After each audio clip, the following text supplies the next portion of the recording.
अहम खबरें शामिल करते हैं। सुप्रीम कोर्ट के आईनी बेंच में फौजी अदालतों में सिविलियंस के ट्रायल से मुतालिक फैसले के खिलाफ इंट्रा कोर्ट अपील पर समाअत जारी है। 9 मई वाक़े पर किसी फौजी अफसर का ट्रायल नहीं हुआ।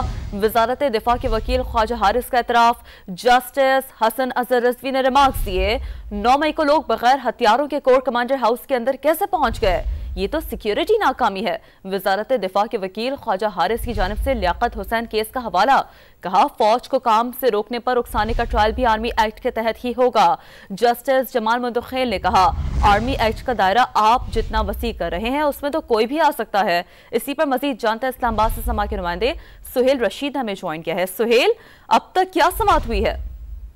देखें, आज भी वजारत दिफा के वकील ख्वाजा हारिस अपने दलाइल जारी रखे हुए हैं और आज उन्होंने FP अली केस के बाद लियाकत हुसैन केस का हवाला दिया, लेकिन अदालत की जानिब से फिर पूछा गया कि किस कैटेगरी के मुल्जमान होंगे जिनका ट्रायल वहां पर चलेगा। जस्टिस हसन रिजवी ने सवाल किया कि अगर कोई ऐसा जुर्म होता है 9 मई जैसा, तो क्या उसका कोई मास्टरमाइंड भी होता है, उसका ट्रायल कहाँ होगा? इस पर वजारत दिफा के वकील ने यह मौक़िफ़ अपनाया कि मास्टरमाइंड का ट्रायल भी मिलिट्री कोर्ट्स में होगा, वहीं पर हो सकता है। इसके बाद जस्टिस जमाल मुदखेल ने सवाल उठाया कि अगर कोई मास्टरमाइंड है तो उसका फिर अंदर नेक्सिस भी इदारे में साबित होना जरूरी है, क्योंकि एक नेक्सिस के बगैर जो साबका आप फैसलों का हवाला दे रहे हैं ट्रायल नहीं हो सकता।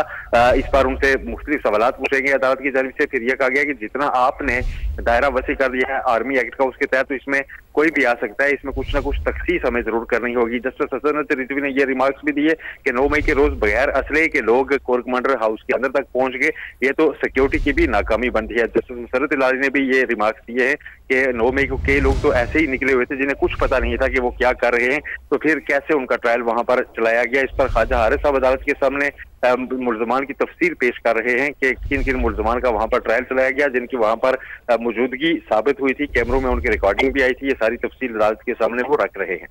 ठीक है, अपडेट्स के लिए शुक्रिया आपका।